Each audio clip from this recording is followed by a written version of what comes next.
Quer aprender alguns dos ativos que vão ter as melhores oportunidades de retorno em 2024? Pois é, nesse vídeo eu vou trazer 4 imperdíveis para você.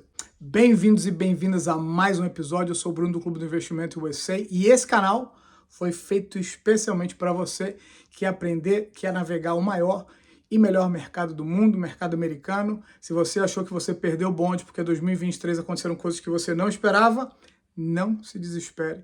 2024 vai ser um ano de oportunidade, eu não tenho a menor dúvida, por isso esse vídeo foi feito especialmente para esse período do ano, para a gente se preparar para um 2024.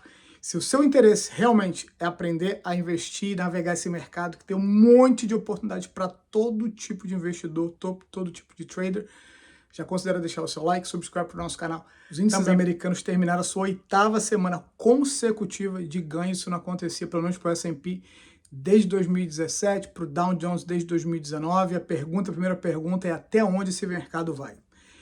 E a gente não sabe, ninguém nunca sabe isso. O que a gente sabe é que geralmente, esses movimentos parabólicos, quando o mercado sobe assim, parece que não tem fim, esses geralmente não terminam em consolidação, geralmente isso termina num pullback, num retorno pouco, eu não vou dizer violento, não aos mesmos níveis de outubro, mas uma coisa que a gente tem que começar a ficar olhando agora. E a outra pergunta que é muito importante é inflação e recessão. O que está acontecendo? O que aconteceu nesse cenário para começar 2024 que é tão diferente de 2023? Deixa eu fazer um resumo bem rápido para vocês aqui, para a gente entrar nos 4 ativos que tem que estar no seu portfólio. Bom, a gente começou a 2023 num cenário totalmente diferente, onde existiam 2 coisas que estavam realmente dominando tudo relacionado com a economia americana e a economia mundial também. A primeira, o assunto que todo brasileiro é mais ou menos especialista, inflação. A gente estava vindo de um cenário super inflacionado, de um começo de um cenário que sem inflação nenhuma a gente começou a ter inflação subindo a níveis alarmantes, a gente chegou perto de 10%, a gente passou de 9%, mas agora no final do ano a inflação já não é o assunto que era antes, porque a gente tem inflação que tem caído constantemente comparado com aquele topo no começo do ano. Isso é uma coisa que a gente já não está vendo mais, essa dinâmica, essa narrativa já mudou para um cenário de inflação mais baixa. E essa não é o que a gente quer, não é o que ninguém está satisfeito com o preço das coisas, não é o objetivo final do Fed, que é de 2%, mas a gente fez progresso realmente nessa frente em relação à inflação. O outro assunto que estava dominando, que realmente era relevante, era aumento constante, consistente da taxa de juros. A gente teve um ano de 2023 onde a maioria das reuniões do Fed foram para confirmar um aumento na taxa de juros, mas nos últimos meses, nos últimos 3 encontros do Fed, o que a gente teve?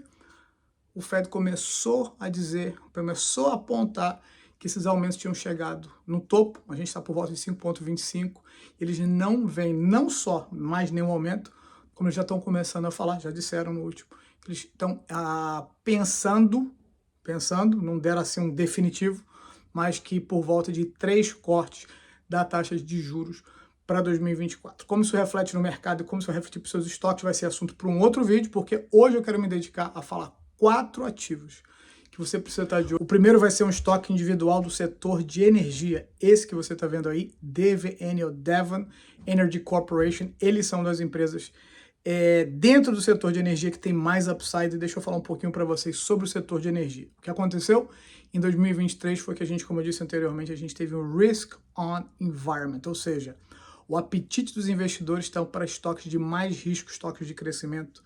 As grandes empresas, o Magnificent Seven, empresas de small caps, empresas menores, a gente viu isso, está vendo até agora, desde outubro, depois que a gente chegou num fundo, pelo menos num fundo momentâneo desse mercado, esse apetite para risco, onde estoques um pouco mais conservadores e setores mais conservadores como de energia ficaram para trás. Se você olhar ETFs como, por exemplo, o XLE, que é o ETF que acompanha o setor de energia como um todo, ele praticamente não moveu comparado com esses outros estoques nos últimos meses.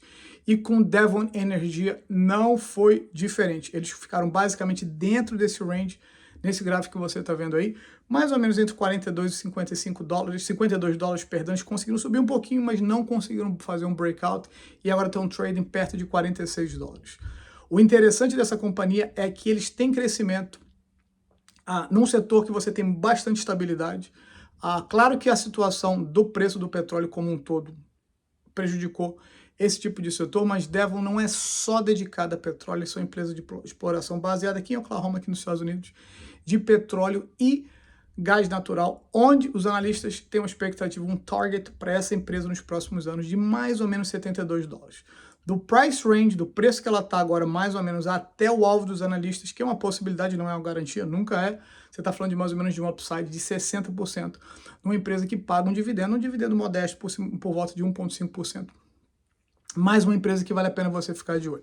O segundo ativo, e sem dúvida um dos meus preferidos para 2024, é a prata. Yes, o commodity prata, mas você pode comprar, ter exposição a esse commodity através desse ETF que você está vendo aí, o SLV, um ETF que deu muita alegria para a gente lá no clube em 2023. A gente teve trades sensacionais, esse que eu estou colocando para vocês aí, de retorno acima de 200%.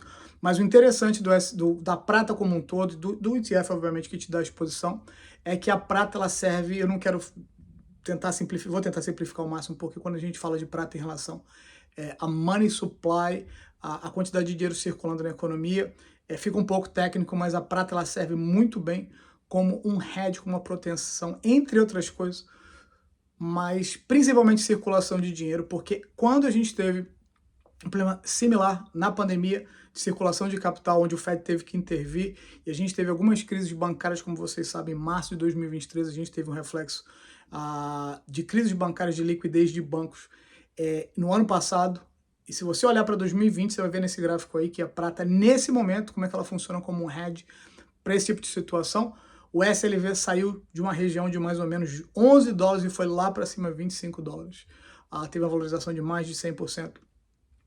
E a gente pode, não tenho certeza, ninguém tem certeza, mas a gente pode ver isso uma coisa similar em 2024. O que é interessante no caso do SLV é que ele está trading dentro desse range, dessa caixinha que você está vendo aí. Não tem variado muito entre 20 e $23, e em alguns momentos ele veio um pouco mais abaixo, em alguns momentos ele foi um pouquinho mais acima, mas ele também está parecido nesse sentido com os estoques relacionados com energia, com petróleo, que estão simplesmente trading dentro de um range, de uma região, lateralizados, como o pessoal gosta de falar no Brasil. E você começa a ver que existe uma possibilidade real, não só de um breakout, ou seja, dessa tendência que não conseguiu ainda achar uma direção, começar a gente ver um breakout. E você começou a ver isso, você acompanha commodity de metal, você começou a ver isso em ouro, que passou do threshold psicológico de 2000 e também tem bastante upside. SLV vai acompanhar, a prata vai acompanhar se realmente a gente tiver um bull market violentíssimo em metais. No ETF, que tem duas características que eu gosto demais. Primeiro, relativamente barato, acessível para qualquer pessoa. E a segunda característica, porque tem esse tipo de proteção, ele gera proteção contra problemas que a gente possivelmente vai ver nos Número 3, e um dos estoques mais interessantes que você deve estar de olho, mas você tem que entender bem, eu quero contextualizar esse bem para vocês aqui, em termos de risco, é Palantir, esse que vocês estão vendo, PLTR, uma empresa completamente diferente, não é uma empresa de energia, não é uma commodity como a prata. É uma empresa de risco no sentido de que é uma empresa relativamente jovem, baseada aqui também nos Estados Unidos, no estado do Colorado. Eles estão no setor de software, de AI, de inteligência artificial. Então, primeiro sobre a inteligência artificial. E a gente teve uma das coisas que a gente vai atribuir historicamente, você pode ter certeza, 2023, esse super rally foi a ascensão de inteligência artificial, o setor que Palantir atua. E tem muita gente que está falando que a gente pode ter um bubble, uma bolha nesse setor. Eu acho que é uma possibilidade, eu não descarto essa possibilidade, mas eu quero só contextualizar uma coisa para vocês, para falar rapidinho sobre Palantir. Em 2000, 2001, quando a gente teve o dot-com bust, a bolha do dot-com, realmente foi uma bolha, realmente foi um momento de exageros, mas o dot-com, o princípio por trás das empresas da internet, foi verdade. A gente teve um momento de exuberância, a gente teve uma queda bastante profunda que gerou uma recessão. Mas eventualmente dot-com, mesmo com a maioria, acho que 91, não lembro exatamente, 90 e tantos % das empresas de dot-com daquele período não sobreviveram, mas dot-com virou uma realidade. Então, o contexto que eu quero trazer aqui em termos de inteligência artificial, que mesmo se a gente tiver um bubble nesse setor, não quer dizer necessariamente que essas empresas vão desaparecer. E eu acho que dessas de crescimento, Palantir é uma que está mais bem posicionada por algumas características que eles têm macro. Bom, primeiro deixa eu falar o setup técnico. Ela tá vou botar esse gráfico para vocês aqui. num triângulo ascendente, então ela está num uptrend, continua num uptrend, obviamente que ela vai estar fazendo ups and downs nesse período, mas fundamentalmente tem características que me atraem, eu quero dividir com vocês. Obviamente você precisa realmente fazer sua pesquisa, precisa entender que tem mais risco associado numa empresa como essa, mas eles têm revenue, ou seja, eles têm crescimento financeiro bruto crescente de 2018 para cá, eles têm cash flow positivo, ou seja, o dinheiro começa a sobrar, para ficar bem simplificado. Cash flow, que é uma das medidas fundamentais mais importantes, se não a mais importante, para o sucesso financeiro de qualquer empresa. A gente vê em Palantir que eles estão começando a sair, como toda empresa jovem, de um período onde eles não conseguem ter dinheiro livre, cash flow de verdade, então começando o processo de ficar positivo. Outra coisa que sempre chama a minha atenção são o que eu chamo os R's, os returns, ROIC, ROE, Return on Equity, todas as medidas fundamentais de retorno de investimento, começando esse processo de sair ou de estagnação ou números negativos para números positivos. O Palantir tem outra característica porque eles têm muitos contratos com o governo americano por conta do tipo de serviço que eles providem, e também ele é um estoque relativamente barato, onde você consegue identificar suporte e resistências, porque já tem um histórico técnico suficiente para isso, e estão acompanhando, vão continuar acompanhando essa revolução tecnológica que é inevitável a esse ponto.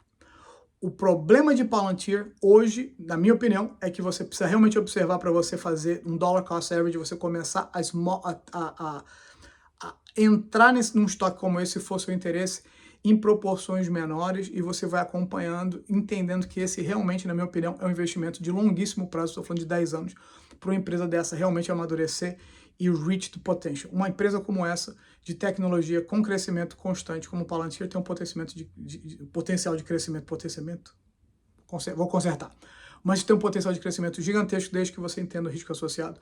Mais uma que vale a pena você ficar no seu radar e observar em termos de proporção, talvez o tipo de empresa. Imagina assim, 20, 30 anos atrás, quando você estava olhando para empresas como Microsoft e Apple, onde você vai esperando a empresa continuar se provando, continuar provando que os números continuam melhorando, para você ter realmente um potencial de uma empresa de tecnologia que ainda tem potencial de crescimento, lembrando sempre do risco associado com esse tipo de empresa. A gente pode ter até algum tipo de turbulência em 2024 em termos de recessão, mas uma empresa como essa pode passar muito bem por isso e eventualmente você ter a oportunidade de comprar ela bem descontada, porque eu acredito que 2025, 2026, 2027, conforme as coisas vão se encaminhando, a gente tem uma empresa de potencial de dobrar ou triplicar, desde que você entenda todos esses riscos. Não esqueça, o Palantir, coloca aí no seu watchlist. E por último, para a gente fechar com chave de ouro, VB é um dos ETFs que acompanha o Russell 2000, que é o índice dos small caps. Com toda certeza você já ouviu falar do índice do Dow Jones, do Nasdaq, do S&P 500. Então, se você nunca ouviu falar do Russell, nada mais é do que o índice que acompanha as empresas menores, que a gente chama de small caps. Que esse homem famoso, se você não conhece, eu te apresento, Peter Lynch, o maior money manager da história, trouxe retornos históricos de quase 30% para seus investidores quando ele era o gerente, ele era o money manager do Magellan Group, tá super bullish em small caps, ele tem boas razões para isso. Existem várias razões. Uma das razões simples de a gente entender é que sempre existe um tipo de rotation, na maioria das vezes existe um tipo de rotation, de rotação no mercado. A gente viu isso perfeitamente em 2022, quando o Nasdaq foi o índice que mais sofreu com o bear market daquele ano, e tem sido em 2023 o índice que tem subido mais, e a gente viu que nos últimos anos o Russell não acompanhou o Dow Jones, que está fazendo all-time highs, altas históricas, o S&P perto de altas históricas, o Nasdaq, o Russell ficou um pouquinho para trás. Está começando a recuperar. Um dos problemas do Russell em 2023, sem a menor dúvida, foi que o Russell tem muito banquinhos menores, os bancos menores regionais aqui, que por causa da crise que a gente teve em março desse ano, prejudicaram. E eu escolhi dividir com vocês o VB e não o IWM, que é o ETF que acompanha o Russell mais conhecido, porque o VB tem a estrutura do allocation, do que ele tem dentro dele, um pouquinho diferente do IWM. Tem duas características que eu gosto nele, que ele outpace, ele teve uma performance melhor nos últimos 10 anos que o IWM, que são bastante similares, mas o VB tem essa vantagem.